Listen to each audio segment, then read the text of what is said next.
Mourners, that's Lillie. And that's Krystal. And we are The Morning Report. the Morning Report.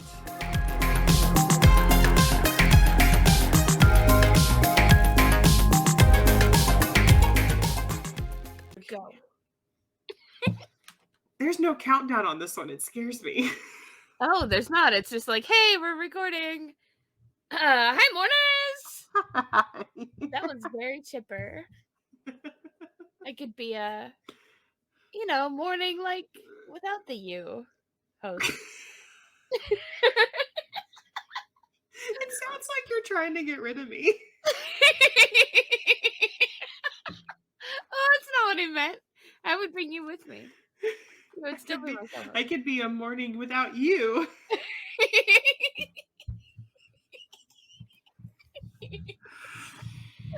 No, never. Never, never, never. Hi, Okay. Lillie. Hi. So this is going to be a real giggly episode. It's fine.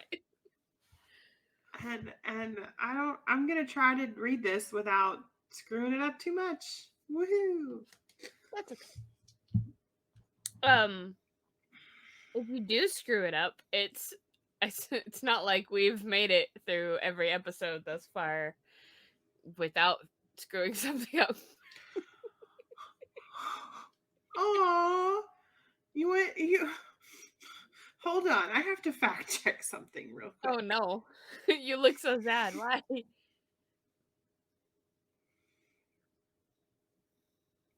Aww. What? Carrie Fisher's gonna get a walk on the Hall of Fame on May 4th. Oh, really? That is the sweetest thing I've ever heard. Okay. I'm not gonna cry over that. I might. I'm gonna cry all day.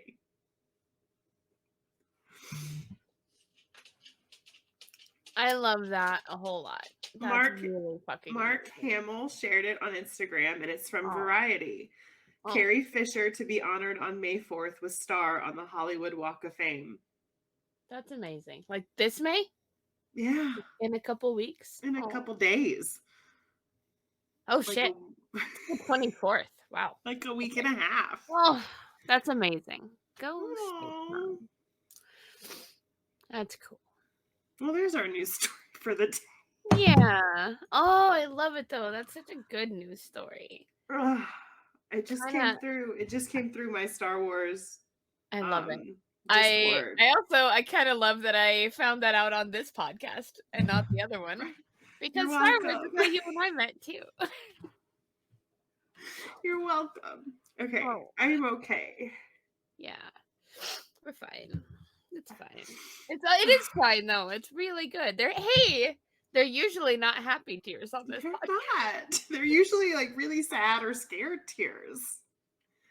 This time they're happy tears. Happy, happy, happy. Oh. Okay. I am gonna follow that up though with a news story from let's see if I can read this.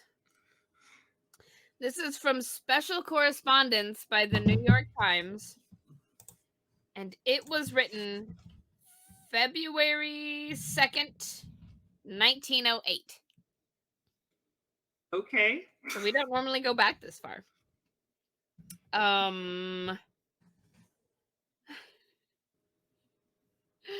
Dog, a fake hero, pushes children into the sign, rescue them, and win beefsteaks. What? Okay, that date I first read you was wrong. I don't know what that first date was. But now it says Paris, January 22nd. Of still 1908. Of still 1908, yeah.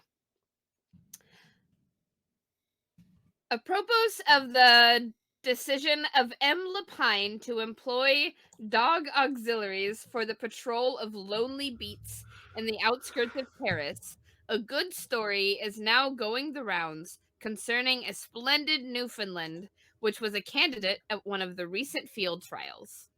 So Newfoundland is a type of dog. Uh-huh.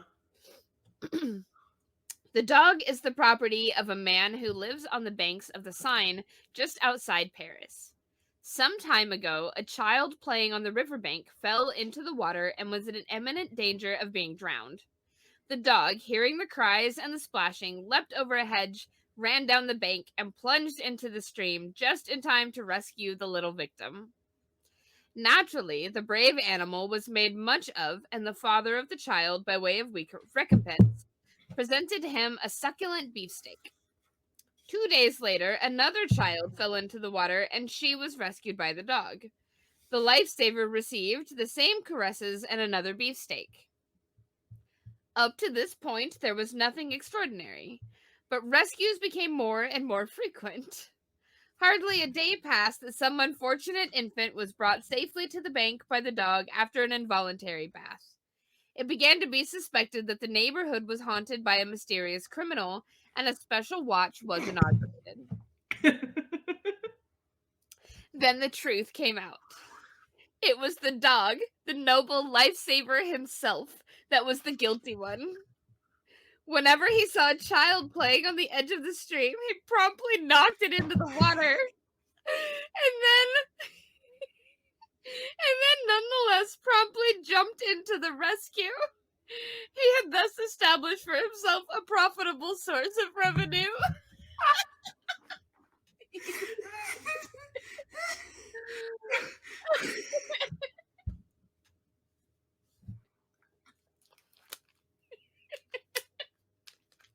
I can't. Oh.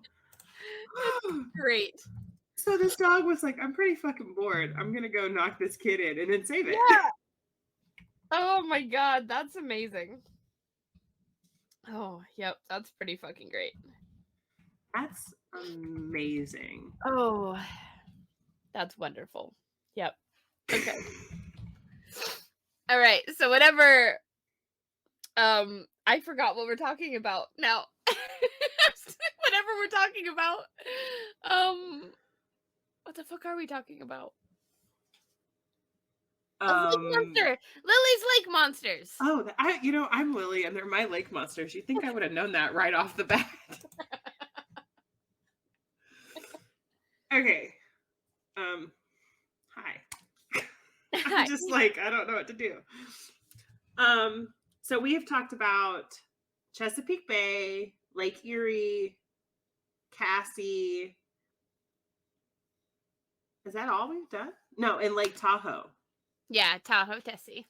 But now, today we're going to talk about Champ, the monster of Lake Champlain. I've been there. You've been there? Yeah, I sent a picture. I think it's been a little while now, but I think it's in the chat somewhere. There's a picture of me with the statue. When we went to New England, we stopped and we saw the statue. I was like, yeah, I don't remember that trip. I wasn't there though, so that's why.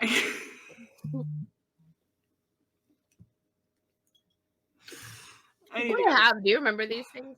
I love those, and I only find them periodically in the grocery store. Clearly Canadian. I love them. And I can never find the blackberry one. I only ever get the cherry ones. Well, the cherry ones are good too.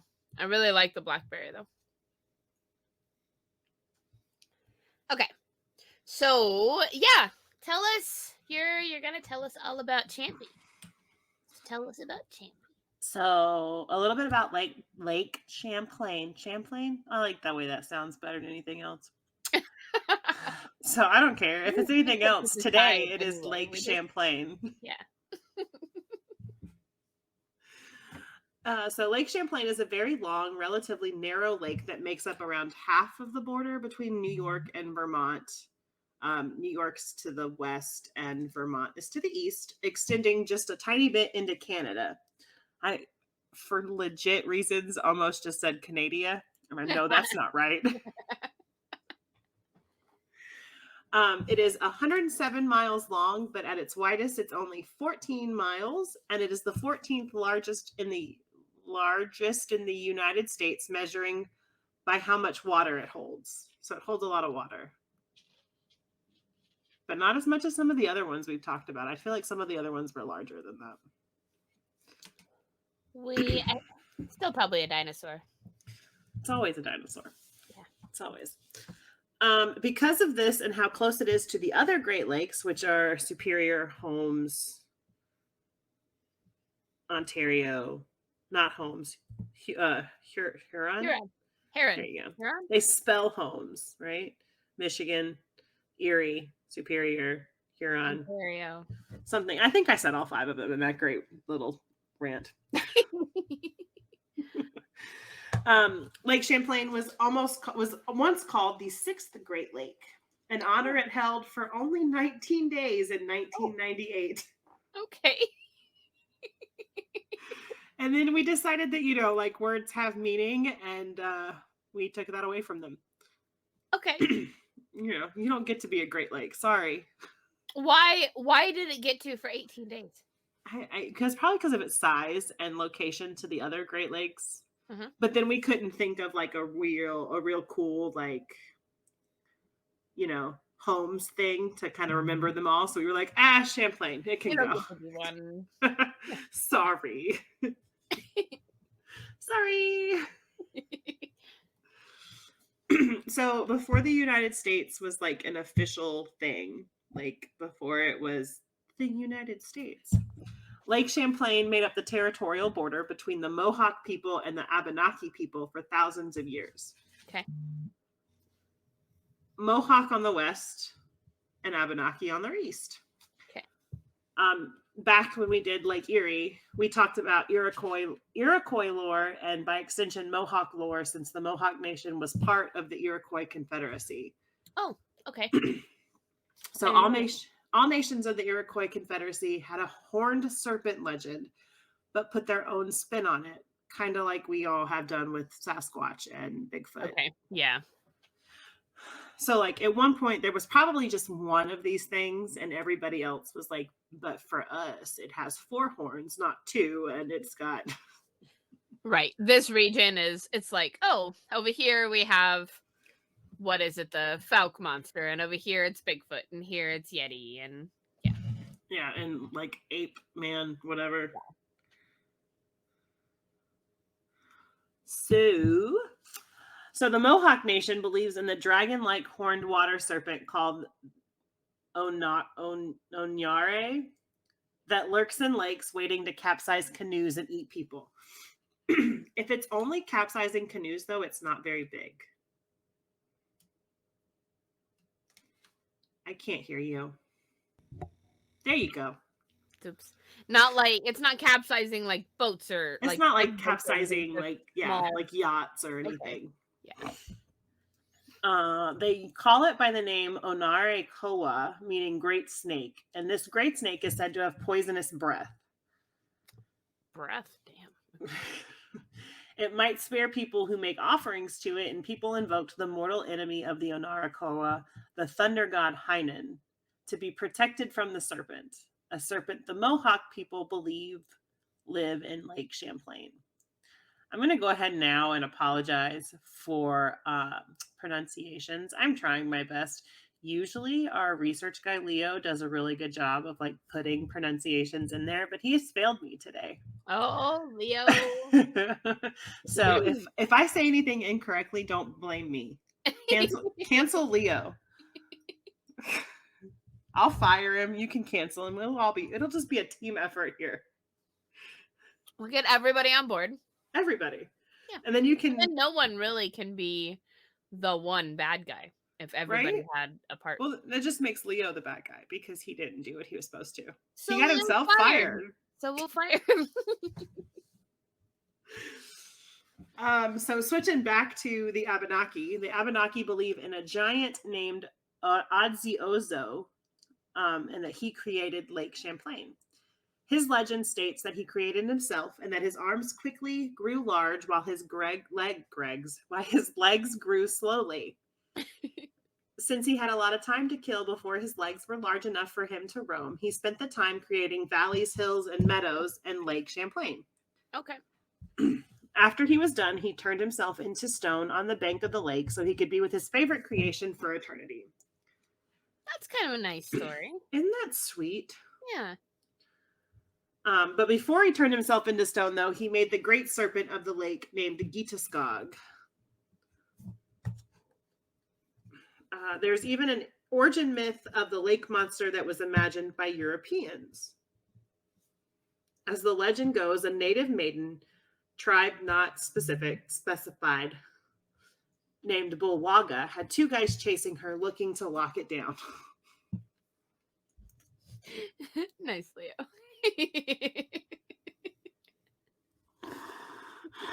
I really should proofread this before I just read it on air.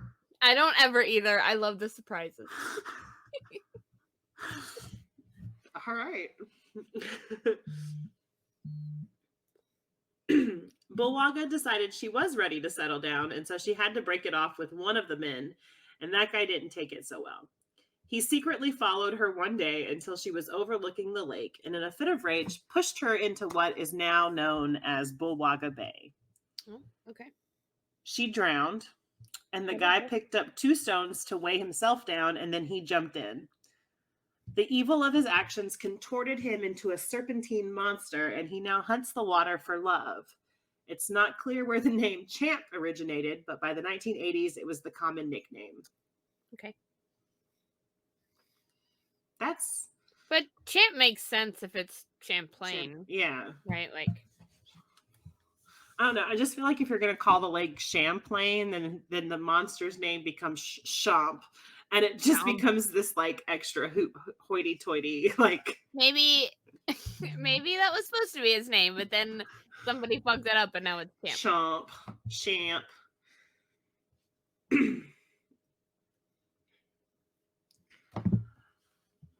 There have been over 300 reported sightings of Champ. The first sighting that was recorded was by French explorers led by Sam Champlain in 1609. Oh, okay. It's often they named it after him, I guess. Well, the lake, I guess. Yeah.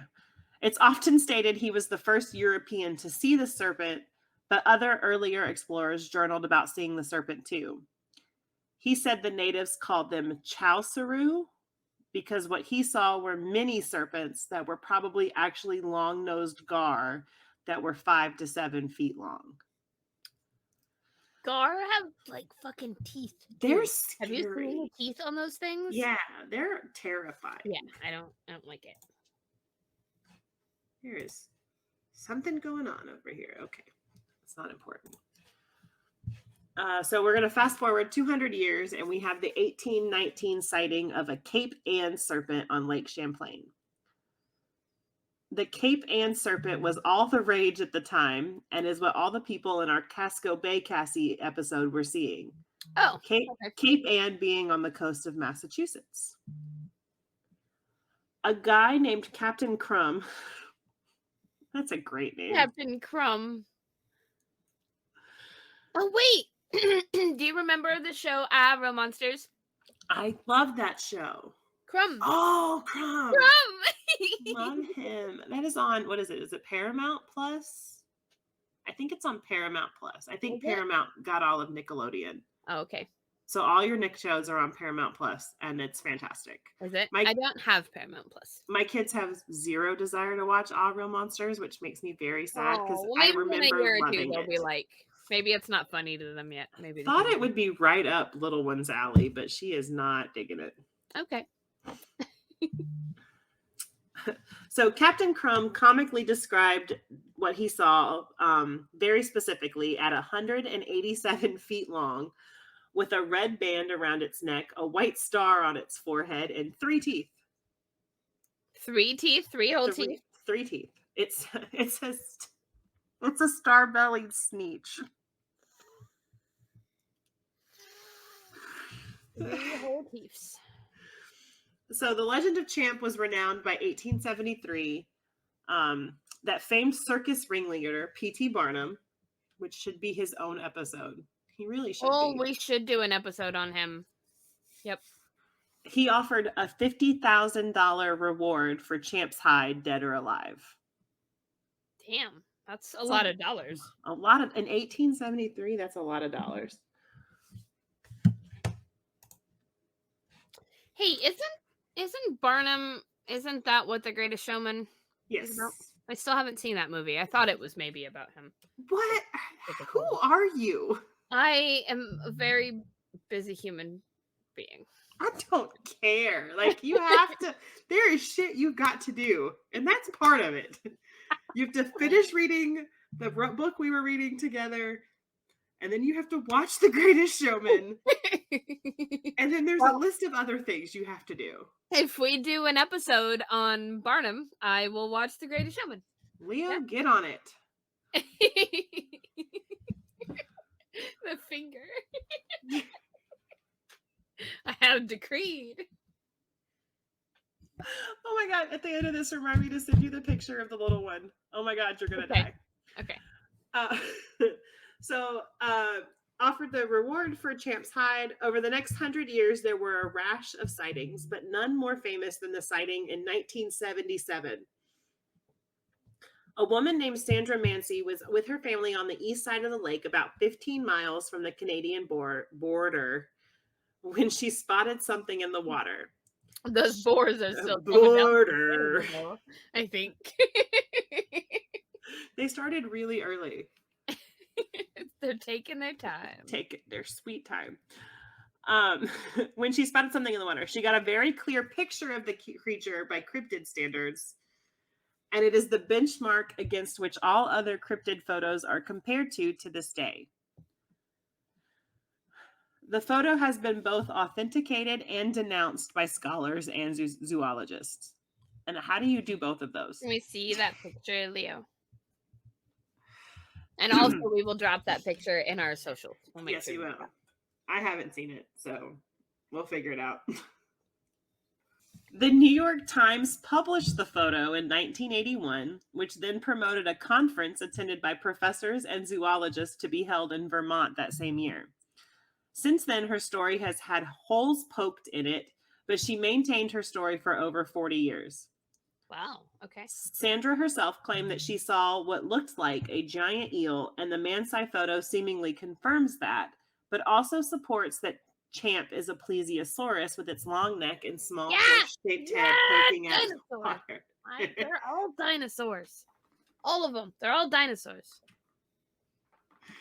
If you get really excited, you sound like a dinosaur. And I love you for it. I don't think anything has ever made me happier.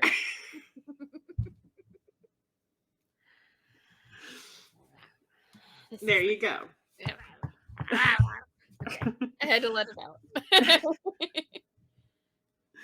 So people who believe the plesiosaur theory point to the finding of the skeleton of a beluga whale back in 1849 in a spot near the lake. Scientists believe Lake Champlain was carved out by the glaciers and was filled with salt water when it was a sea, like a tiny little sea, connected to the Atlantic Ocean.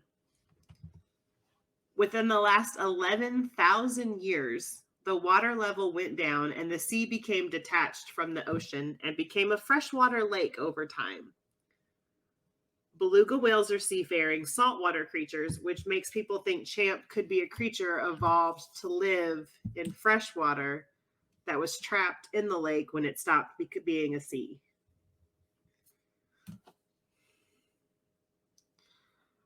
Yeah, dinosaur. Makes sense. Again, dinosaur.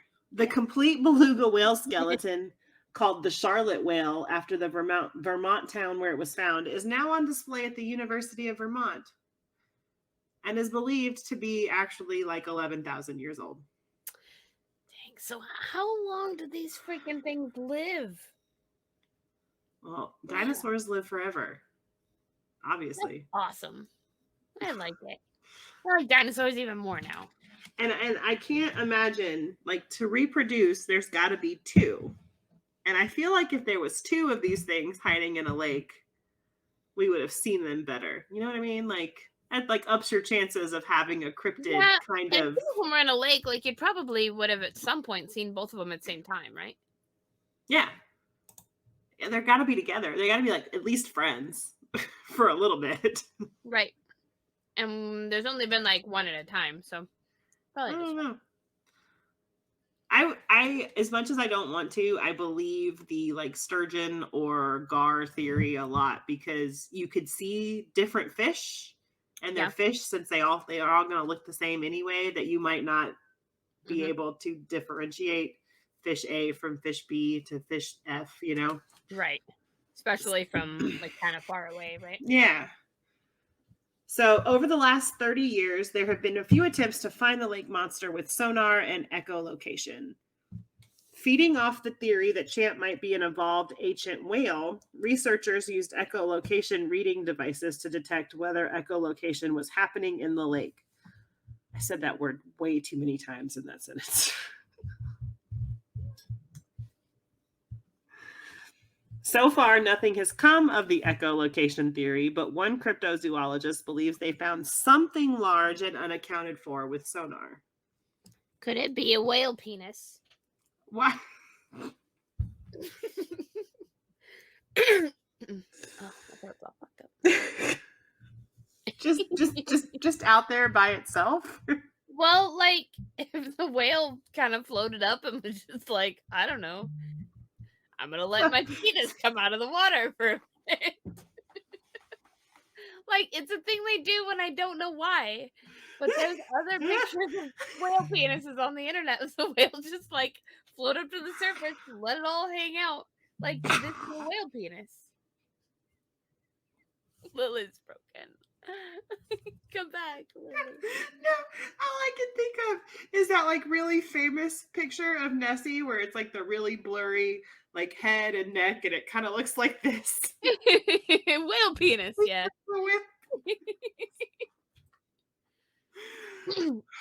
Can you Or a imagine? dinosaur. There's really no in between. It's just all these people are like, look, I found a creature in the lake, and you're no, it's just a penis.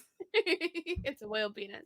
You're It's a just dinosaur or it's a whale penis. you're just making whale porn. It's okay.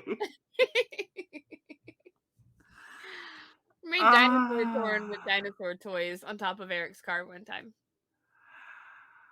We had these like there was like a group of us and we had these like little plastic dinosaur toys and we filmed some dino porn on top of Eric's car using like a I phone and some cheap love dinosaur. everything about that. Okay, so I don't All even right, know back to the anymore. lake monster.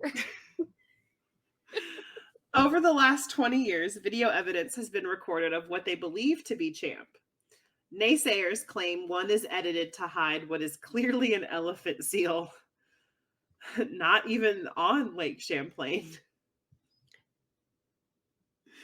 And a couple others are really up in the air over what they actually are. That really doesn't look like a seal to me. Does it look like a whale penis? A little bit. Well, okay. I see. I totally see whale penis now. Thank you for that. I appreciate You're it. welcome. Whale penis. Okay. I see. Now I've said that too many times in this episode.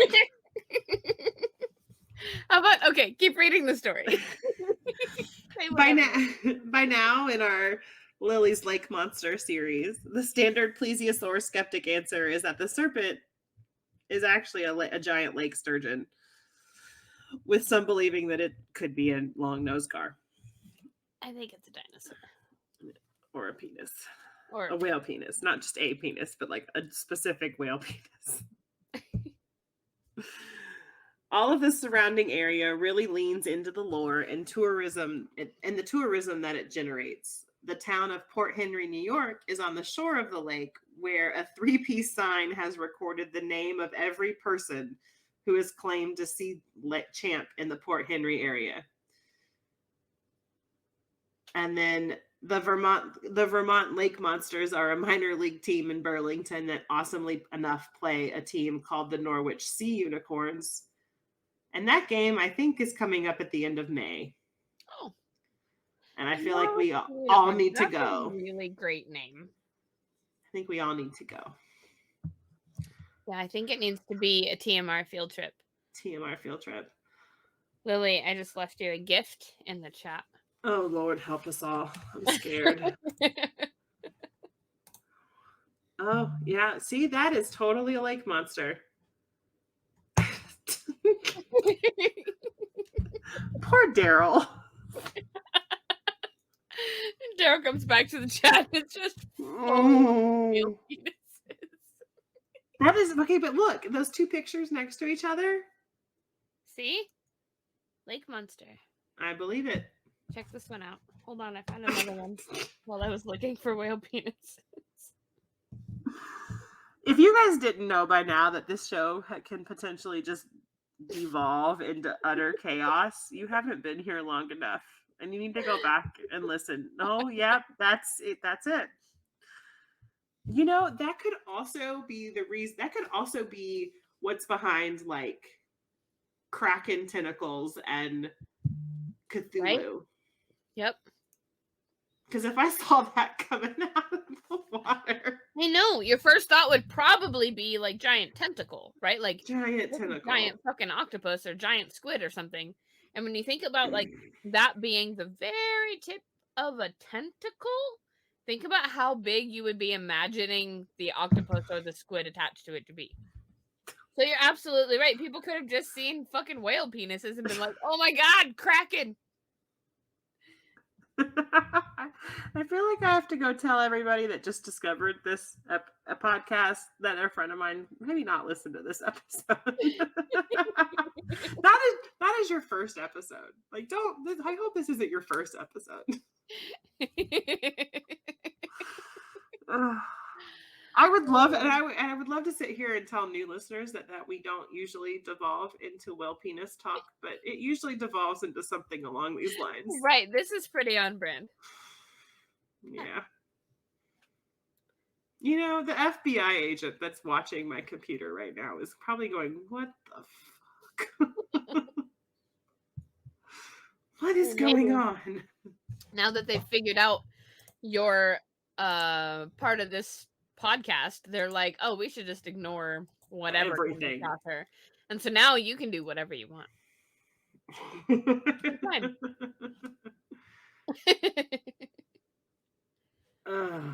So that's the end. I don't have anything else to say now that we've devolved to whale penis. Yeah, I think you're right. I think that is the end, though. I think that needs to just be the end. Ta-da! I don't know. What did you do over the weekend? Do anything fun? My father-in-law came to town. Oh, that's cool. Yeah, that was nice. We haven't seen him in a while. Nice. That's all. I didn't do anything. Oh, I also worked. I filled in at my old job for the day on Saturday. Oh, how was that? I was tired. Yeah. Was it okay though? It was okay. Okay. I loved the job. Like, I love that job. I love the customers that come in. I love that job. I just didn't like the people that I worked with. And those people are mostly gone. Okay. That makes sense. So, yeah. Okay. You know. What'd you do? I went up to Joplin.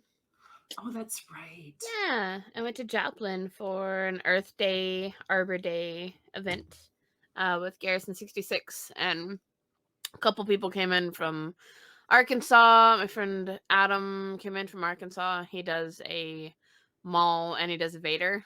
And he does a good job because he's really tall. And I think, like, being really tall is half of pulling off those costumes. Mm-hmm.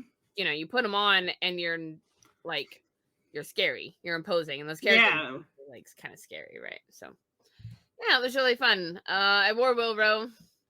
And Jasmine had flower crowns for all of us. So a whole bunch of us tied flower crowns on. And I filled up my Wilro bucket with candy. And it was the best thing ever.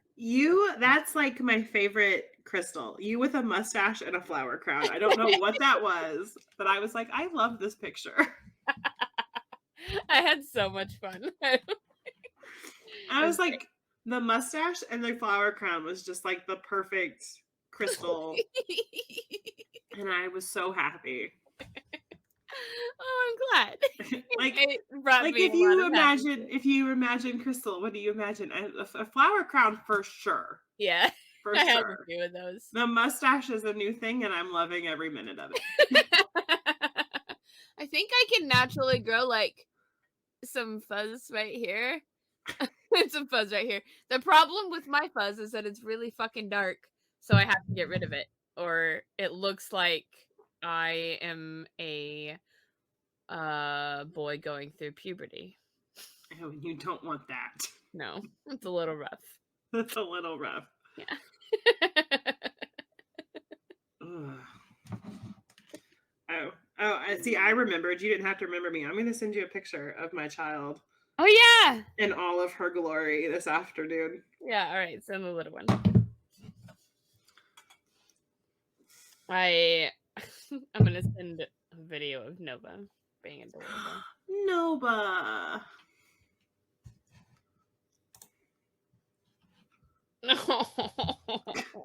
Do you see her hands?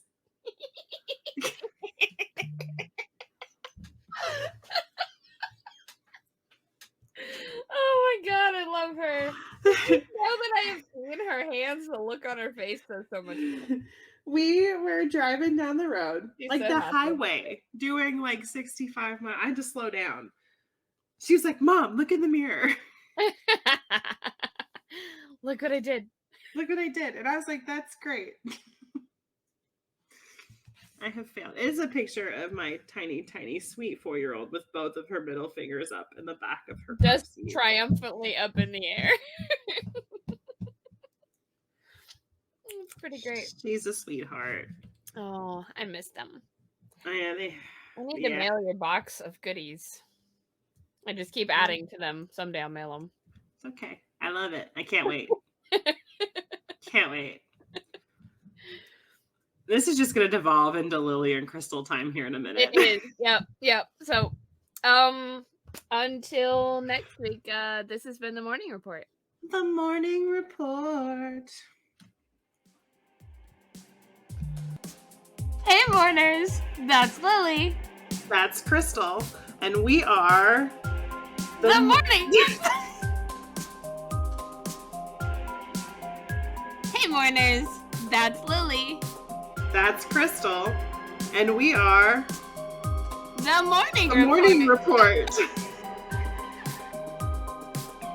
Hey, mourners. That's Lillie. That's Krystal. And we are... The Morning The Report. Morning Report. It's not hard. What is wrong with us? Okay. Okay. Okay.